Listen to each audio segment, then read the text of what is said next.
Hello, listeners, and welcome to another episode of Subscription Scaled. I'm your host, Nick Frederick. With me today is Felicia Bochicchio, who is the CEO of Unbounce. Felicia, welcome to our show. Oh, hello, Nick. Thank you so much for having me. Really appreciate it. Really grateful to be on. Of course, we appreciate you taking the time to come on and share your experiences. For those that might not know about Unbounce, tell us a little bit about the company. Tell us about your background and how you became CEO there.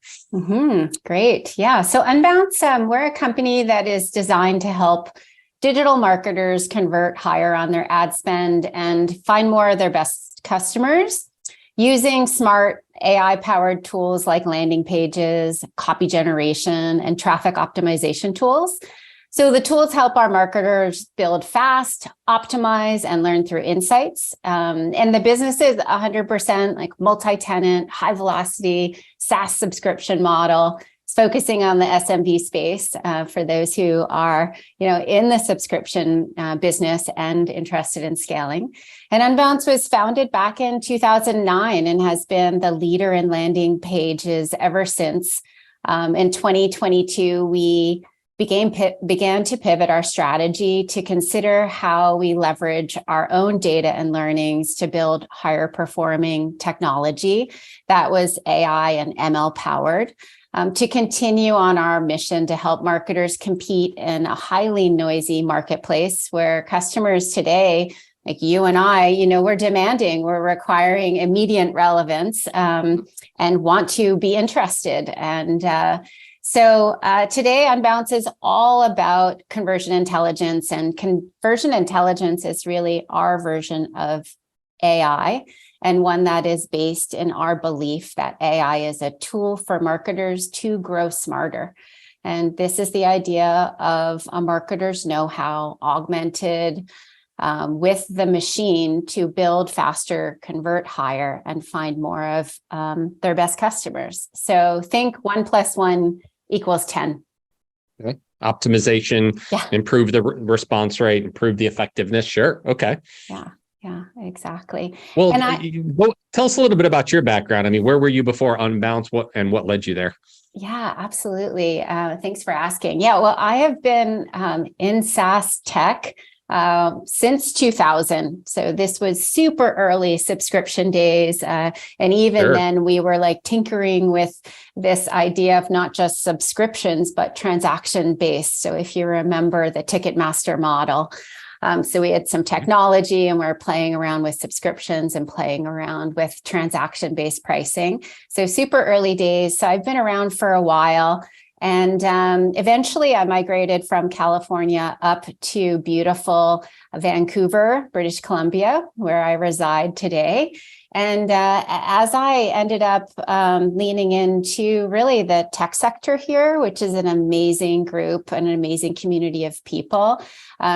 When you're in tech here, you hear about Unbounce, and Unbounce has been an anchor in this tech community for a really long time. And one of the reasons they have such a great reputation, and we have such a great reputation, is really our belief in people and building community. So I've always had my eye on Unbounce, and in 2018, I had an opportunity to come work with Unbounce at a point in time where they were pivoting and thinking differently internally about their structure. And I joined Unbounce as the Chief Revenue Officer. And since that time, I've had an amazing trajectory here and experience with our Unbouncers and growing with the organization. And currently am the CEO. Yeah, awesome. Fantastic. Well, so how big is Unbounce? I mean, you said it's very ingrained in the Vancouver community there, but where are your clients and what areas do you guys serve? Yeah, we primarily serve North America, but we have many clients coming in from English-speaking countries.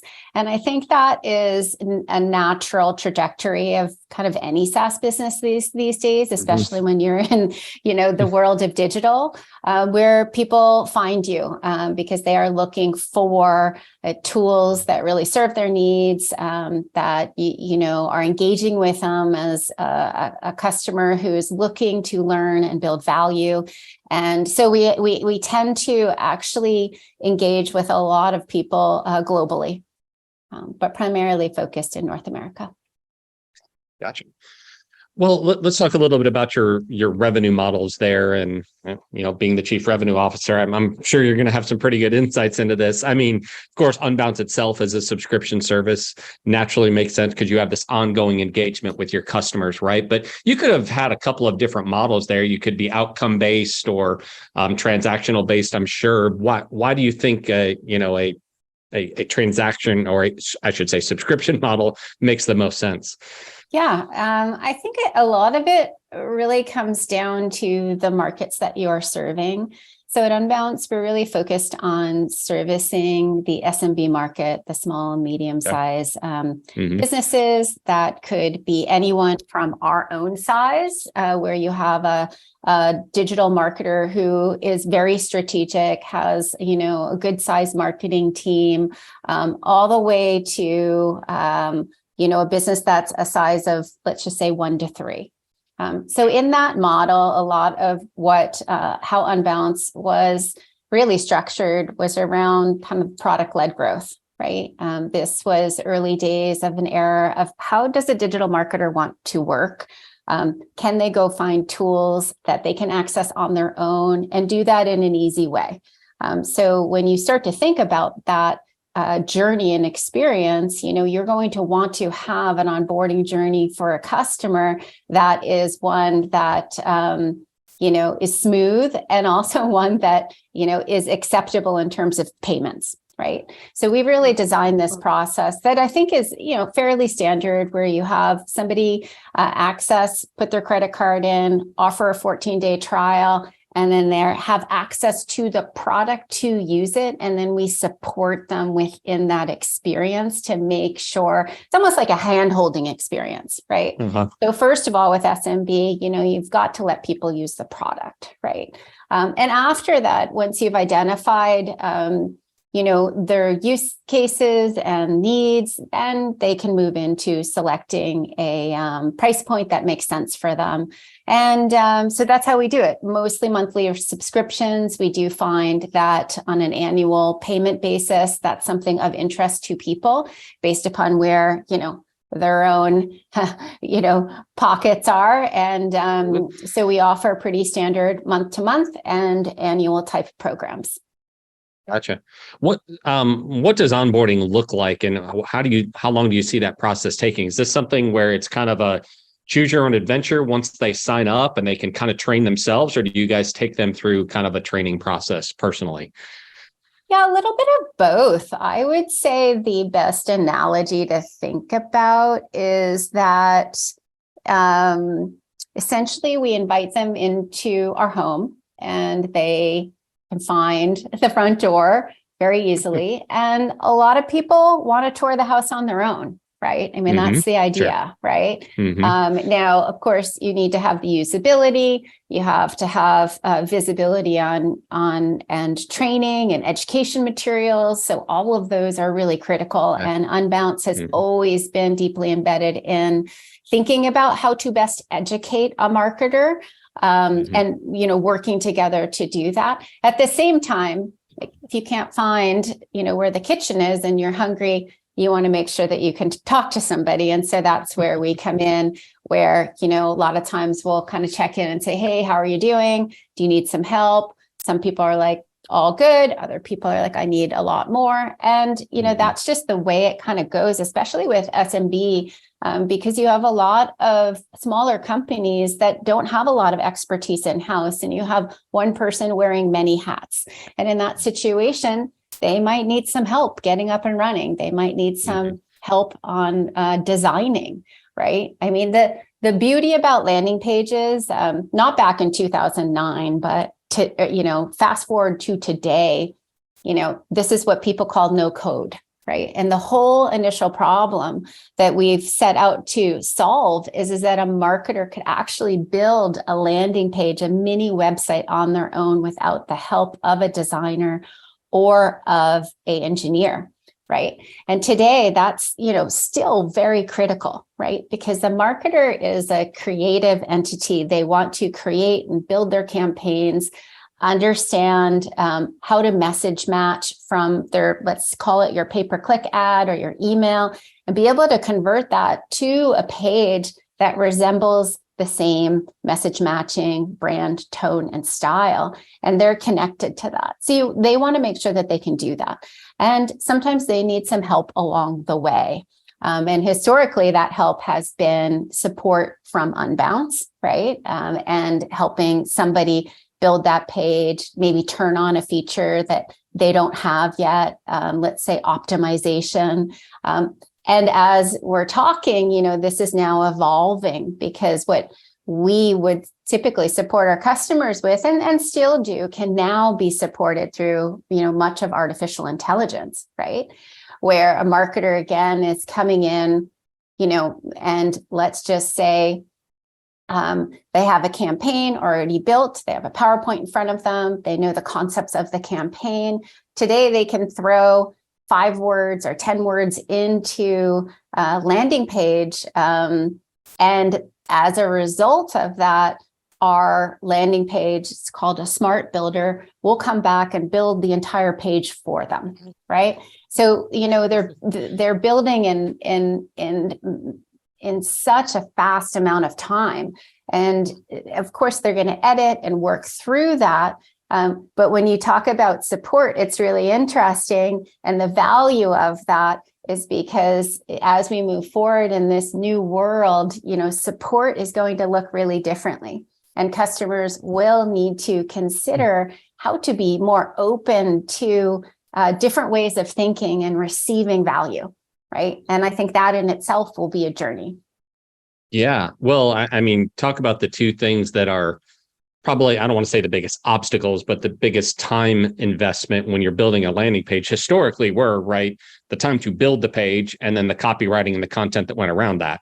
And you've taken those two very things and figured out a very efficient way to enable that, right, directly to the digital marketer without having to work with IT or, some external marketing company, right? Am I thinking about that the right way? Absolutely. You can think about it in a bit of a flywheel where, back in 2009, 2010, 2011, for a marketer, it was like, how can I just build this page on my own really quickly? And we've solved that. But now it needs to go beyond, right? So now we're talking about building, we're talking about optimizing, and we're talking about providing insights to the marketer, right? And that now that's starting to expand, because in today's world, you need all three. Right? You need a partner, and this is, you need a partner or a vendor, that you can go to that's going to help support you in all three of those elements. So it's one thing to build a page. It's another thing to optimize. So the question becomes, when we're building content or helping our customers build content, for example, you have to ask yourself, is that just generic content, or where's this content coming from? And so with Unbounce, one of the things that we're doing that is, a big deal right now, obviously, I think though everybody in the world now understands what generative AI is and what Chat GPT is. Overnight, everybody suddenly understood what it was. Amazing, right? Every company's dream, like talk about scale overnight, is that you become a household name, right? It's like, what happened, right? Which is a really, really phenomenal. But when you think about the evolution of that for our own digital marketers, you're thinking about, okay, now they understand what generative AI is, but what's really important is how companies are going to narrow their data and leverage the data to vertically help a customer grow. So any data is good, right? Specific data to what you're trying to achieve is better. And what I mean by that is that with Unbounce, we've been working on building out our own ML model that is marketer specific. So over the years, we've had billions of visitor insights, billions of conversions, and we're leveraging these things now to be able to guide our marketers. And so when we build content for a marketer inside of our landing page, inside of our smart builder, that content is not just content that's applicable to the words they put in, but it's high converting content, right? So the idea is that then again, we're getting into this optimization of opportunities for marketers to scale and go beyond, and for a marketer to do more with less. And so it needs to go beyond just building something. You've got to be able to help a marketer or your customers optimize that. Then you need to learn with them, because it's about learning together. So the question we ask ourselves is like, yes, we are a trusted brand. People trust us, and we can produce content for them. We could help optimize traffic for them, but they're still interested in learning. Like every customer is interested in learning, right? I mean, you know this, you've seen this. Your best customers are customers who have that growth mindset, who want to grow, who want to understand. And so that's where the insights come in. And I think the relationship grows with your customers, right? So, when we're optimizing for traffic, we might produce an insight for our marketer that says, hey, there's a variant of a landing page that you have. It's not really receiving anything. Let's take that down. Hey, this over here is maybe a text format that's too long. We recommend that you shorten it. And by shortening that, then ideally you'll receive, higher conversions. So that's really like the name of the game when we talk about what is your journey of your customer. It's no longer, how can I just build something really fast? It's got to be about performance. And I think that's where the value opportunity is today in working with your customers. And if your customers are receiving that value, your customers will stay with you longer. They will be able to go out and find more of their best customers. And, now your business is growing and your business is scaling because of your ethos of working together. So it's really interesting because, and I don't know if you have found this, but, a lot of people ask this question, which is, what is AI going to do to my job? Have you heard that come up? It was a story on CBS this morning. Like our job's going to go away because of AI. So yes, I think we're all hearing about it. Yeah. What do you think? Well, there's absolutely some jobs that are going to be impacted by it. I think to what degree and when it comes to fruition, that's a big question mark, but certainly it's going to happen. Mm-hmm, mm-hmm. Well, I think what we hope is that AI will shrink a lot of the mundane tasks, right? Mm-hmm. Or AI will help you, give you a starting point for you to work, to do better with something that you're already working on, right? Or get there faster. So it is meant to automate tasks, and I can see that. But I also think if you're using the right kind of AI, that it'll actually amplify, everything that you're doing. And we see this a lot with, writers. If you're a good writer and you use, let's just say, Chat GPT or something we have called Smart Copy, you'll probably still be a good writer. If you're a great writer and you are into writing and really ideating and creating, using these types of generative AI and using AI is just going to amplify that, right? Yeah. Right. And so I think that's really has to be the goal. And, I think if we look at it as a society as an advantage, then we won't feel as if it's a replacement. But it'll be interesting, I think. Trust is such a critical role in humans and in customers. And so I think that it'll be interesting to see how brand alignment and brand trust plays in terms of customers feeling comfortable using AI. It's just an exciting time. Yeah, I'm curious to get your view with all of this generative AI. It can impact everything from marketing to customer service to sales, all of these different areas. But the amount of, call it personalized outreach that we're all going to start receiving now, we're going to all start at least wondering, how authentic is this? What did AI generate this message, or was this somebody really digging into me and trying to, hone in on a message that makes sense to me. How much do you think prospective customers are going to be reading into that and maybe discounting some of the messaging because they believe it's coming from AI? Yeah, I wish I had a, glass ball on this, right? To really see and understand. I think it's going to be pretty janky at first, right? Like we are in a massive wave right now where all of this is exciting. People are using it left and right. There's no regulations. It's like the Wild West. So, right? I mean, who knows, a year from now, there could be a lot of different types of regulations coming into play, whether that's on content or images. Right now, you have what seemingly is a huge, massive data set that's being pushed out by the Microsofts of the world or the Google of the world that has completely scraped everything out there. And, you wonder, is that proprietary data or not? Who knows, right? I think that when I say it's janky, I think at first it's going to be messy for all of us. And I don't think we're going to love it, right?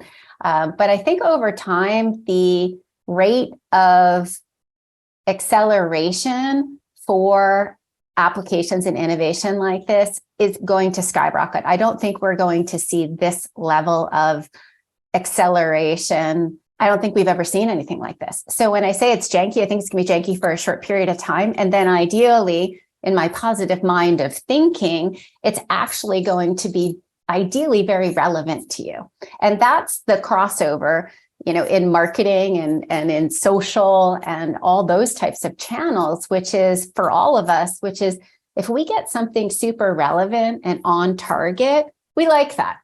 When we don't get something very relevant to us and don't have a good experience, we hate that. And so janky at first, but over time, I think that there will be an appreciation for it. And I think, we're just going to, just like Siri came into our lives and now she's our best friend, that's kind of how it's going to be. Yeah, very true. Well, I mean, personalization is almost table stakes these days, right? If I feel like I'm getting a generic experience, I wonder does this company even know me? Do they care? Yeah. Do they have the right technology to meet my needs? So you start questioning it, right? So you're gonna kind of have to get on board with this level of getting to know your customers better, whether you want to or not, because otherwise you're going to be left behind. I mean, is that your view? Yeah, I agree. I also think it won't just be about content, but I think what I was thinking you were saying earlier was around like how much, right? And so I think that good, strong models will tell you how much somebody can take, right? And how often to reach out to them to receive the most optimal results. Right. And I think that's going to be key. I'm glad you brought that up because that was a question I was going to go back to. You had talked about the model that you guys have built for your generative AI. And I talked to someone at a customer service AI company called Forethought the other day, which has built their model around talking to your actual customers, right? And providing customer service to them.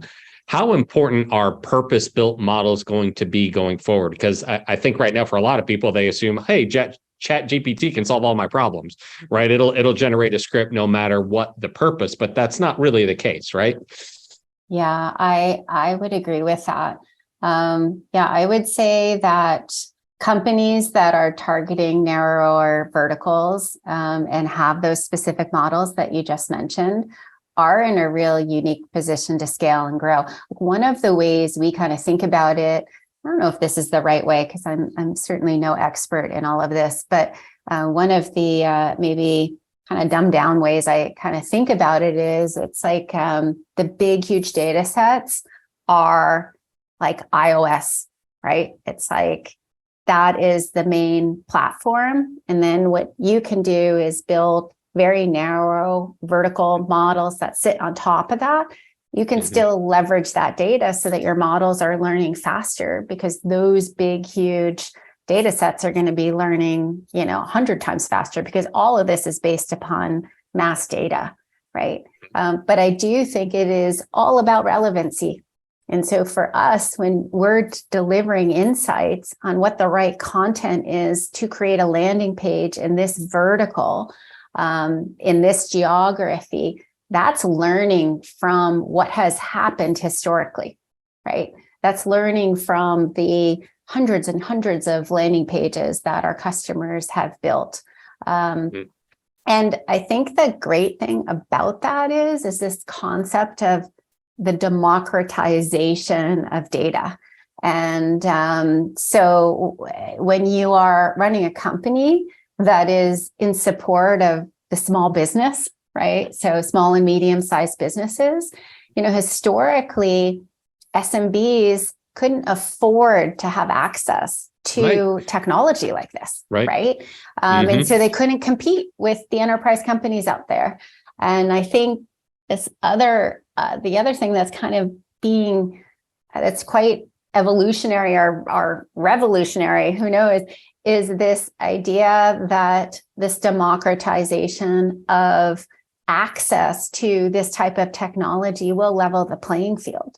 And so the more specific your data is, the more leverage you're giving your customers, right? Which is all about this purpose of, we want our customers to grow smarter. We want to learn together with our customers. And if you have that value that's deep inside your own purpose and everything that you do is in support of that, then I think that technology is good, right, for you, right? Yeah. Technology is better for you, but not all technology and all data and all ML models are going to be created equal, right? Yeah. So. Okay. Well, your analogy keeps turning in my head of thinking about, AI as like this operating system, and then we can put this next layer over top of it, maybe call it the apps or adapters or whatever that are purpose built, right, to do a specific thing, but it leverages the operating system right below it. Do you feel like we're kind of at that point now where, hey, this great OS just came out, there's a handful of apps over top here, but there's eventually going to be thousands of them? Yes. Yeah, absolutely. Yeah. I think that in every situation where you have a wave, so many amazing things end up being created, and also new companies. And one of the things that I've been seeing out there is companies who actually aren't really even, they're not building software. They're just building ML models, right? And so you should end up having companies that have built ML models that you actually can plug into. So let's just say you want a specific data set, you probably will be able to, I know there's companies out there that are doing this, that you're like, I need a data set for this, right? And you go to that company and you plug into their data set and you end up having that trade-off with them.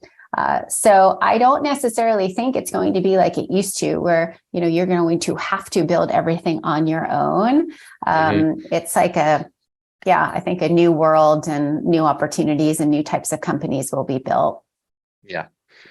So you guys have used that as a tool in what is your service, right? Right. Your platform, that is a tool that helps you generate content for these landing sites. But at the end of the day, it's still some digital marketer there going, how does this fit in with my product? I need to tweak these words. I like this. I don't like that. Hey, this one's working. That one's not working. What do you feel like that balance is now versus what it'll be in the future? Like, how much hands-on work does that digital marketer need today versus you're going to keep incorporating this stuff, on into the future? How much easier does it become for them?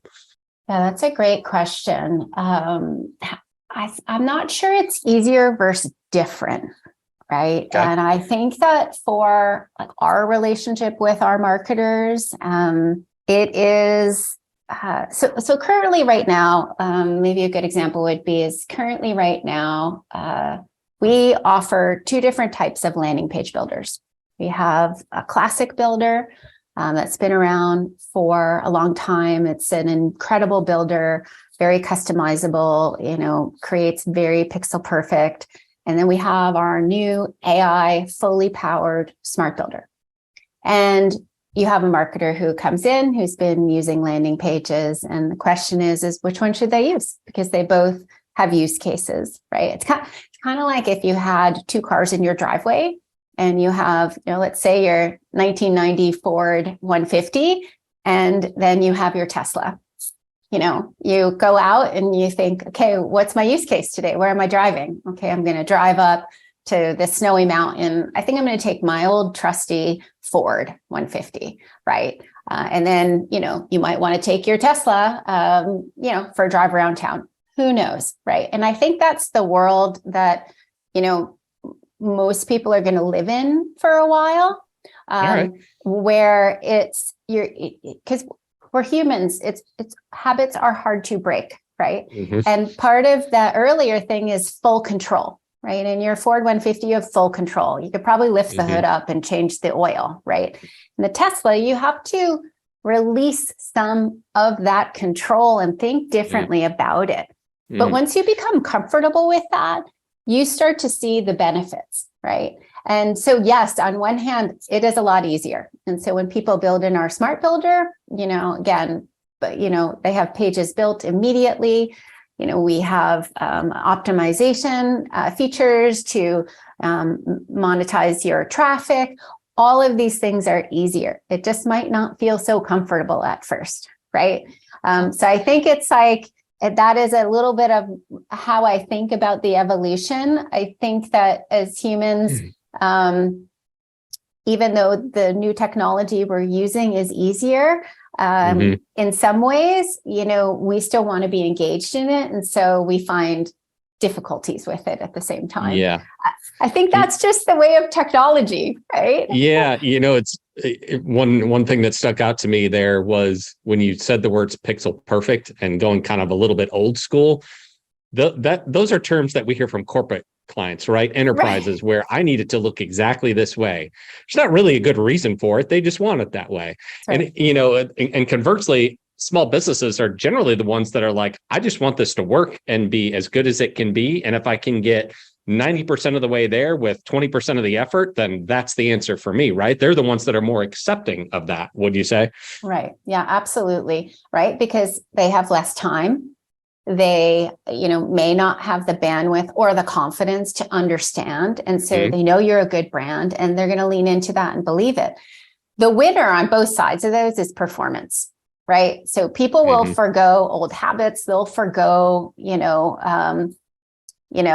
just say workflow for performance. And so when we're thinking about our customers in this day and age, with how noisy it is in the marketplace, the question is, can we help somebody convert more customers and find more of their best customers?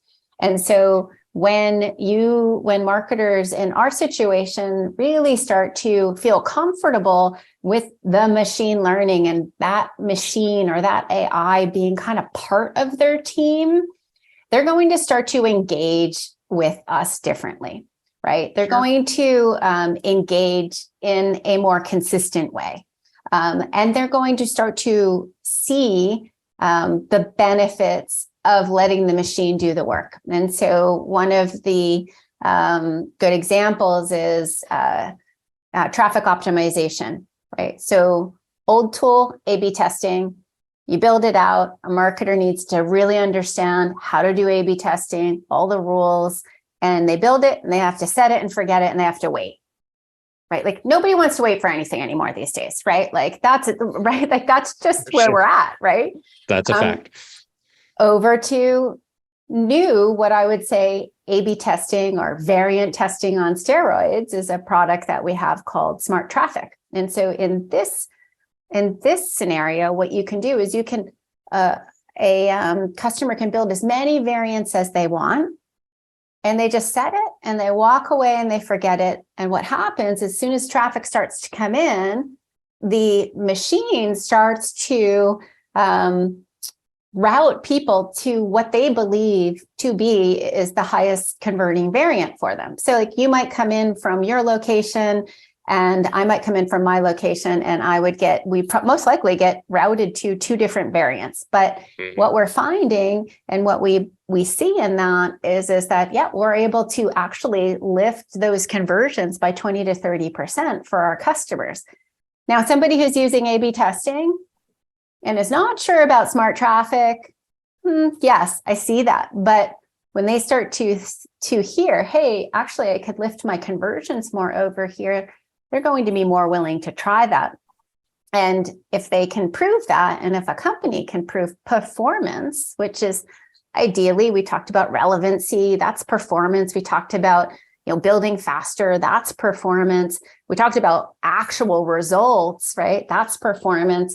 And when marketers see that in our situation, they're going to be more comfortable, and that's going to be a motivator for them to potentially, change some of those older habits. Or maybe you don't have to, it's just a matter of use cases, right? I mean, it's not like one or the other, maybe there'll always be a reason you want to drive your Ford 150.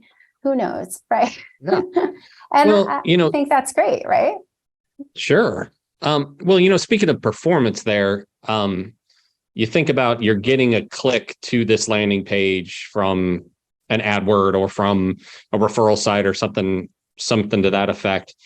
With the cost of those clicks being what they are now, do you think optimizing as much as you possibly can when you might be paying 10, 20, or a heck of a lot more cost per click to get somebody to that page is more important now than it's ever been? Or do you think that maybe that's going to become more commoditized and it won't be as important because everybody can do it? So maybe the cost of those clicks and conversions become less. Yeah, no, I know speaking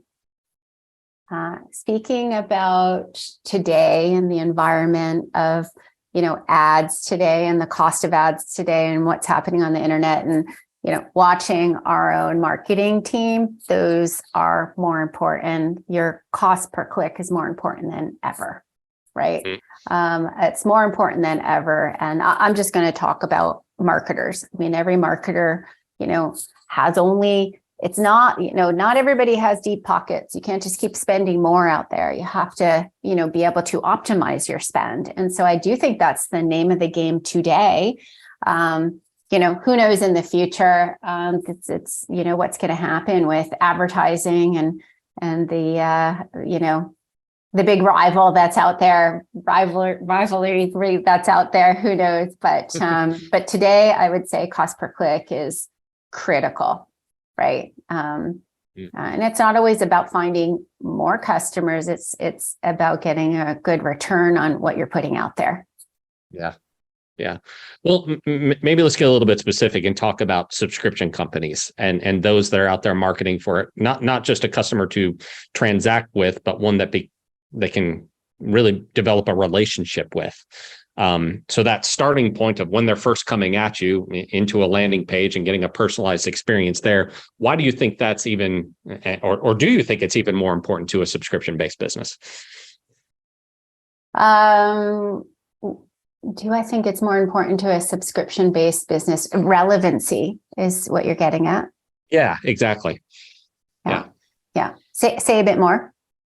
Well, so there's a lot of competition, right? More subscription services now than ever. And of course, now we're even talking about subscription fatigue and customers being maybe a little bit more reluctant to sign up than they were before. So now those offers and those what you're marketing to them online needs to really hit the point and hit it really fast, right? Because there's alternatives out there. So is this maybe even more important for them than it is for a business that's selling, replacement air filters or something like that customers have to have, right? So they're just looking to transact. Do you think that's a different type of interaction? Yeah, I mean, I think it's more important than ever for companies in specific verticals. I would say SaaS is one. I mean, it's one of our most active verticals, right? There's so much competition. I mean, you've seen, the MarTech map and how it grows in, crazy amount of ways every year. So I think it's more important than ever. You need to be out there using the tools, building relevancy, converting, and focus on, whether that's geographies, verticals, different distribution channels. I think that it is more critical than ever for SaaS companies to be focused, right? I think e-com is another vertical that is, pretty critical in terms of using digital marketing tools like these and identifying, specific customer segments and being very clear and in terms of the relevancy of the messaging that they're pushing out there. And I think design too is really critical. I mean, I think that there's so much. We've talked a lot about text and content, but I also think there's something that's really evolving around imaging and design that companies like ours and any SaaS company, needs to pay attention to because, humans respond to that from a visual perspective. Capture that attention as quickly as possible and keep them engaged in what they're looking at, right? Mm-hmm. Mm-hmm. Yeah. Mm-hmm. Well, this has been a great conversation, Felicia. Really enjoyed it. Is there any upcoming product announcements or launches, or what does 2023 look like for you guys? Yeah, that's a great question. It's been a super exciting couple past years for us. And with, like I said, the launch of many of our AI products like Smart Builder, like Smart Traffic, like Smart Copy is another incredible new feature and product that we have out there. We really feel like we're offering our marketers more than we ever have, right? So we would invite people to come try Smart Builder, come try Smart Traffic. And I think that is really where we're at, in terms of our offerings and what we think would be the best set of tools for specifically marketers to use.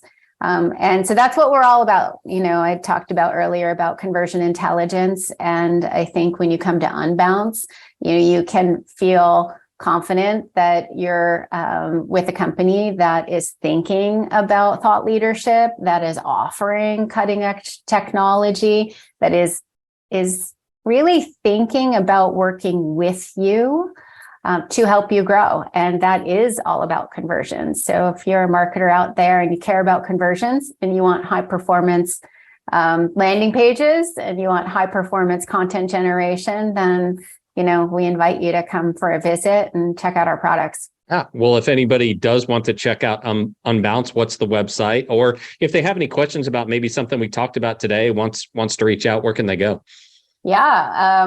Unbounce.com is our website. Pretty easy, right? And if anyone wants to reach out directly to me, please, you can find me on LinkedIn and just connect. And I'd love to chat with you about any of these things, whether it's marketing tools or not. But would love to hear your story, and just reach out to me at Felicia Bochicchio at LinkedIn. Well, Felicia, thanks again for the time today. Really enjoyed hearing your story and learning about the product. Definitely a very, very relevant topic right now, and I'm sure we'll get a lot of engagement with it. But once again, thank you for coming on the show. You're welcome. Thanks so much, Nick.